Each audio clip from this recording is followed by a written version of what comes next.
কে চায় একজন মানুষকে পৃথিবী থেকে সরিয়ে দিতে? কে চায় একজন মুক্তিকামী কণ্ঠকে চিরতরে স্তব্ধ? আজ একটি প্রশ্ন কেবল বাংলাদেশের নয়, পুরো বিশ্বের বিবেককে নাড়া দিচ্ছে।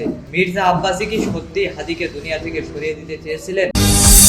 এই প্রশ্ন যখন বাতাসে ভাসছে, তখন আরেকটি ভয়ঙ্কর চিত্র সামনে আসে।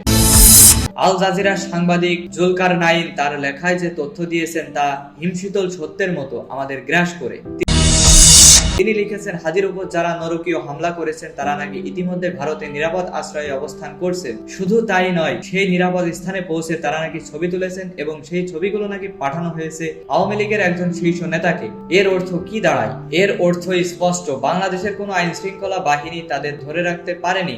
এর অর্থ স্পষ্ট, হাদিকে আঘাত করে তারা শুধু একজন ব্যক্তিকে নয়, পুরো একটি চিন্তাধারাকে আঘাত করতে চেয়েছে এবং তারা এই কাজে বিজয়ের উল্লাস করছে। এদিকে আমাদের ভাই হাদির জীবন সংকটে, তার জীবন যাচ্ছে, আর ওদিকে এই ঘটনার পর ভারতীয় আওয়ামী লীগ আনন্দে উল্লাস করছে। তাদের আচরণ দেখলে মনে হচ্ছে একজন হাদিকে নির্মূল করে দিয়ে তারা যেন পুরো বিশ্বকে জয় করে ফেলেছে। কিন্তু এই উল্লাসের মাঝে একটি ভয়াবহ নীরবতা আমাদের গ্রাস করে।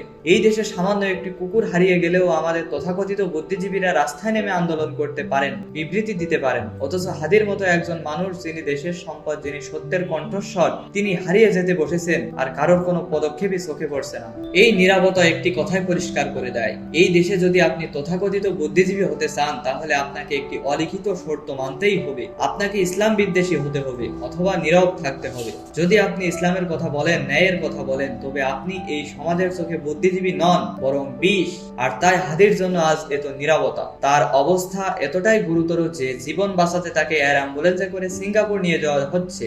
একজন দেশপ্রেমিককে নিজ দেশে এই পরিণতি দেখতে হলো। যারা আজ উল্লাস করছেন, যারা মনে করছেন একজন হাদিকে সরিয়ে দিয়ে তারা সফল হয়েছেন, তারা হয়তো বুঝতে পারেননি এই এক হাদির জীবন গেলে লক্ষ হাদির জন্ম হবে বাংলাদেশের ঘরে ঘরে। একজনকে হত্যা করা যায়, কিন্তু একজন মানুষের আদর্শকে হত্যা করা যায় না। একটি কণ্ঠকে স্তব্ধ করে দেওয়া যায়, কিন্তু সত্যের লক্ষ লক্ষ কণ্ঠস্বরকে দমিয়ে রাখা অসম্ভব। আজ হাদিকে নিয়ে যে অন্যায় হলো, সেই অন্যায় লক্ষ লক্ষ যুবকের মনে প্রতিবাদের আগুন জ্বালিয়ে দেবে। তাই আসুন, আজ থেকে আমরা আর চুপ থাকবো না। হাদির এই আত্মত্যাগ যেন বৃথা না যায়। প্রতিটি অন্যায়ের বিরুদ্ধে, প্রতিটি অবিচারের বিরুদ্ধে আমাদের কণ্ঠস্বর হবে লক্ষ্য হাদির নতুন জন্ম। জয় আমাদেরই হবে, জয় সত্যেরই হবে। এতক্ষণ পর্যন্ত আমাদের সাথে থাকার জন্য ধন্যবাদ। দেখা হচ্ছে পরবর্তী কোনো আপডেটে। ততক্ষণ পর্যন্ত ভালো থাকবেন, সুস্থ থাকবেন। রাতুল আহমেদ, ডেইলি সময়।